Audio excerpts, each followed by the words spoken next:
घर के आंगन में ही बीचों बीच मंडप बनाया गया था, जिस पर चमचमाते लाइट लगाए गए थे। मंडप के चारों कोनों पर मिट्टी के 7 कलश एक के ऊपर एक रखे थे, जो अलग अलग रंगों, छोटी छोटी मोतियों और चमकीले शीशों के टुकड़ों से सजे हुए थे।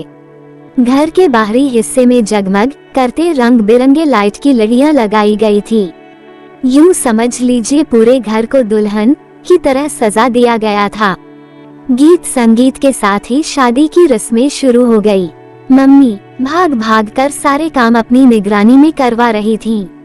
वो नहीं चाहती थी कि काजल की शादी में किसी भी प्रकार की कोई कमी न रह जाए। इस भीड़ भाड़ और आनंद उल्लास के माहौल में नहीं चाहते हुए भी कभी कभी मम्मी की आंखें छलक जाती। काजल भी हल्दी मेहंदी लगे हाथों से कभी मम्मी के लिए दवाइयाँ तो कभी पानी लेकर आ जाती, और कभी मम्मी से लिपट कर कहती, माँ अब बस भी करो, सुबह से दौड़ रही हो, थोड़ा आराम कर लो। काजल चाहती थी मम्मी एक बार उससे लिपट कर रोए, लेकिन मम्मी अपनी आंखों में आ रहे आंसुओं को छुपा वहां से चली जाती।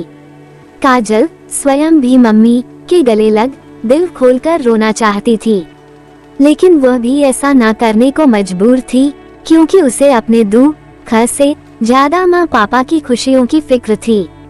वो नहीं चाहती थी कि उसकी वजह से माँ पापा को कोई ठेस पहुँचे या एक बार फिर उनकी आंखों में आंसू आए। यही वजह थी कि काजल शादी के लिए तैयार हो गई। आज रात जब काजल पापा को दवाई देने उनके कमरे के पास पहुंची, तो वह दरवाजे पर ही खड़ी हो गई। माँ पापा से कह रही थी, काजल की विदाई के नाम से ही कलेजा मुंह को आता है। काजल के बगैर पूरा घर सूना हो जाएगा, उसके बगैर मैं कैसे रह पाऊंगी, ये घर काटने को दौड़ेगा। तभी पापा माँ को समझाते हुए कहने लगे, तुम ये कैसी बातें कर रही हो रश्मि, बेटी को तो विदा करना ही पड़ता है, और फिर कभी तुमने सोचा है हमारे बाद काजल का क्या होगा। जीवन की राह में एक मोड़ ऐसा भी आता है जब हर इंसान को एक हमराही की जरूरत पड़ती है। ये काजल के भविष्य का सवाल है।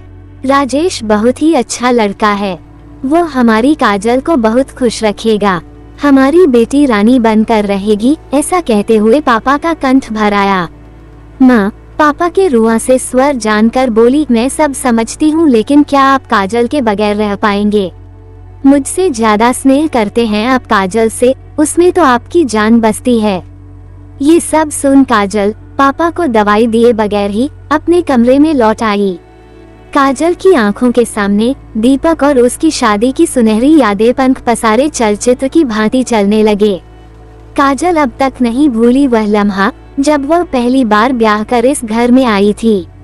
सब कुछ बहुत अच्छा चल रहा था, लेकिन भगवान को तो शायद कुछ और ही मंजूर था।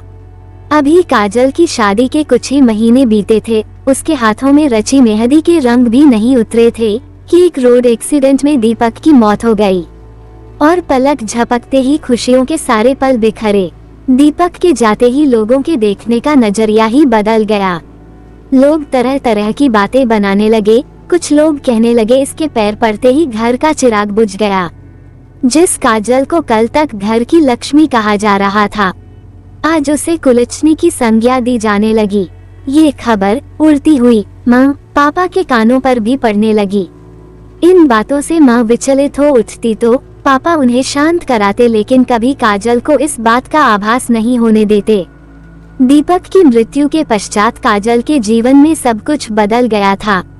नहीं बदला था तो केवल काजल के प्रति माँ पापा का प्यार। वे आज भी उसे उतना ही प्यार करते थे, बल्कि पहले से ज्यादा करने लगे थे। माँ तो काजल को पल भर के लिए भी अकेला नहीं छोड़ती। दोस्तों, चैनल को सब्सक्राइब जरूर कर लो, नहीं तो इस भीड़ में कहीं हम और आप खो न जाएं। और आप ऐसी कहानी सुनने के लिए तड़पेंगे।